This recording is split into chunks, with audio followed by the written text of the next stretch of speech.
많은 사람들을 위해 더 좋은 뉴스를 전달하겠습니다. 지식교양 전문 채널 시선뉴스입니다.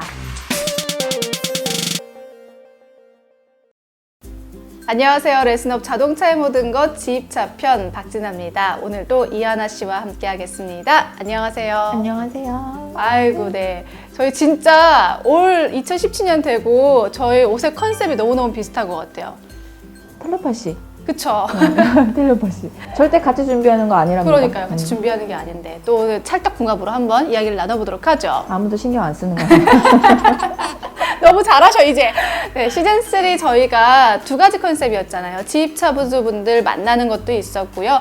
뉴스 속에서 일어나고 있는 지입차, 화물차 관련 이야기들을 전달해주는 게 있었는데 오늘은 이 후자입니다. 뉴스 속에서 있었던 지입차 이야기 전달해 드리도록 할게요.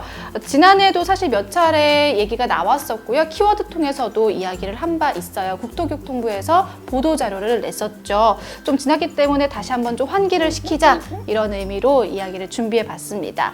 화물차 운전자 4시간 운전 후에는 30분 쉬세요라는 보도자료가 나왔어요. 그렇죠? 제목이었었어요. 지금 나가고 있죠? 화물차 운전자 4시간 운전 후엔 최소 30분 쉬세요 입니다. 네, 맞습니다. 이 내용 말 그대로 4시간을 운전한 화물차 운전자가 이제는 무조건 쉬도록 하도록 네. 법적으로 이제 네. 좀 규정을 강화한다는 내용인 거죠. 네, 맞아요. 4시간 운전 후엔 최소 30분 휴식 이 내용인데 굉장히 중요하지만 현장에서는 솔직히 지켜지지 않는 부분이거든요. 그래서 저는 좀 조심스러운 마음으로 우리 차주님들이 꼭 중요하다고 꼭 생각을 해주시고 4시간 운전 후에 최소 30분 정도는 휴식을 하셨다가 가셔야 된다라고 생각을 해주셨으면 좋겠어요. 네, 사실 이게 지난해 7월 27일이었어요. 그때 발표한 사업용 차량 교통안전 강화 대책의 후속 조치로 나온 건데 이게 작년 한 해 동안 계속 화물차 운전자분들 졸음운전으로 많이 사고가 났었잖아요. 그거에 따른 후속 조치로 나온 거거든요. 이 조치가 나왔다는 거는 강화도 됐다는 얘기입니다. 네. 어떻게 강화됐나요? 일단은 왜 4시간 운전을 하고 30분을 쉬어야 되냐면요. 그러니까 착각을 하시는 경우들이 있어요. 사주님들이 일을 잠을 안 재우고 밤새 하나? 뭐 이렇게 생각하시는 네. 분들도 계시거든요. 그래서 졸음운전에 대해서 굉장히 민감하게 생각하시고 겁을 먹고 오시는 경우들도 있는데 절대 그렇지가 않고요. 보통 이제 잠을 안 재우고 배차를 돌릴 정도의 회사는 가시면 안 되겠죠. 일단은. 근데 대부분의 정상적인 회사는 잠도 충분히 주무실 수 있을 만큼 휴식 시간을 충분히 드리거든요. 보통 이제 정상적으로 회사 근무하듯이 근무하신다고 보면 되는데 내가 단지 멀리 가 있기 때문에 장거리 운행으로 멀리 가 있기 때문에 집에를 못 가시는 거지 밤새 운전을 하느라고 집에 못 가는 건 아니거든요. 그러니까 운전을 하는 시간은 정해져 있지만 우리 승용차 탈 때도 보면 이렇게 우리 부산만 놀러 가려고 이렇게 딱 가도 승용차를 타다 보면 혼자 운전하시는 분은 졸리잖아요. 그쵸. 힘들고 졸리죠. 그렇죠. 그러니까 옆에 조수석에 타고 계신 분이 되도록이면 본인 피곤해서 잠이 오지만 안 자고 이제 같이 대화를 한다거나 그런 내용들이 있잖아요. 그런 사실들이 있잖아요. 진아 씨 자나요? 옆에서 누가 운전하고 있으면? 못 자죠. 네. 잘 수가 없습니다. 배려가 있어야죠, 이렇게. 근데 대부분 우리 차주님들은 혼자 운전을 하시기 그래서 저는 때문에. 뒤에 타요. 뒤에 타서 잡니다. 진아 씨 나오. 옆에 타면 잘 수가 없기 때문에. 네, 근데 우리 사주님들은 뒤에서 주무시는 분도 없어요. 혼자서 운행을 하시기 때문에 이제 졸음과의 싸움은 어쩔 수가 없는 건데 4시간 정도 운행을 하셨을 때 30분 정도만 휴식을 충분히 취하신다면 사고가 안 나거든요. 근데 이런 걸 지키지 않았을 때 위반돼서 이제 적발되는 차량에 대해서 강화가 됐어요. 금방 얘기한 것처럼. 구체적으로 그 조건들을 좀 볼까요? 어떻게 강화가 됐죠?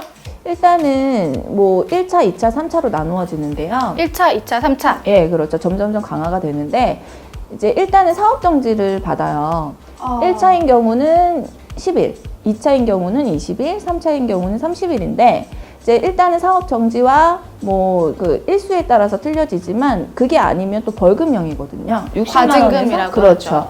과징금이 60만 원에서 180만 원 사이로 내셔야 해요. 그걸 조심하셔야 돼요. 그러면 1차로 그 영업정지라는 게 내가 운행을 못한다는 예, 그렇죠. 말인 거죠. 열흘 동안 운행을 못하는 거면 사실 매출에 엄청난 영향이. 거의 그달은 그냥 뭐 큰일 나는 거죠. 그러게요. 그러면 3차까지 걸리면 한 달은 일을 못한다는 건데 정말로 되게 강화가 많이 됐다라고 느낄 수 있을 것 같아요. 운전 직접 하시는 분들이면 실감할 수 있을 정도의 강한 조치다. 네, 그러니까 그만큼 중요한 부분이기 때문에 휴식 시간은 충분히 갖고 운행을 해주셔야 된다는 걸 인지해 주셨으면 좋겠습니다. 다음 내용인데요. 운수 종사자 자격을 갖추지 못한 이 부적격 운전자에게 화물을 운송한 운송 사업자 같은 경우도 또 처벌을 가한다고 해요.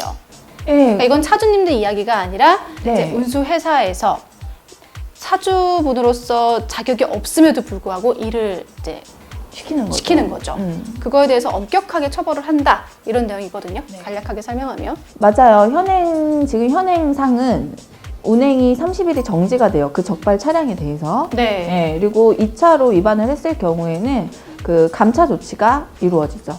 그러니까 지금도 마찬가지고, 그러니까 1차로 적발이 됐을 때는 그 운전을 했던 사람이 아니고 그 차량 자체가 30일이 운행이 정지가 되는 건데, 여기에 추가로 플러스로 2차로 또 적발이 됐을 때는 그때는 그 운수회사의 감차 조치가 들어간다. 네, 이런 그렇죠. 말군요. 그런 자격 조건이 안 돼 있는 분을 기사로 채용을 했을 경우에 사고가 나잖아요. 혹시 그 차량이. 네. 보험이 안 돼요.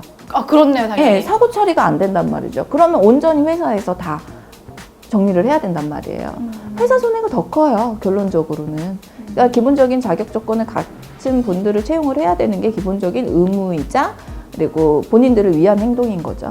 네, 당연하게 생각하면 그럴 일이 없을 텐데 그래도 이렇게 하는 분들이 있기 때문에 법이 나온 거거든요. 그리고 법 역시도 물론 법은 또 개정이 될 수가 있는 거잖아요. 현장의 소리를 좀 더 귀 기울여서 더 실용적이고 효율성 있는 법안이 만들어졌으면 좋겠다라는 생각이 드네요. 네. 세 번째가 또 있습니다. 운수 종사자에 대한 안전교육도 강화가 된다고 해요. 네, 어떤 강화가 내용이죠? 되죠.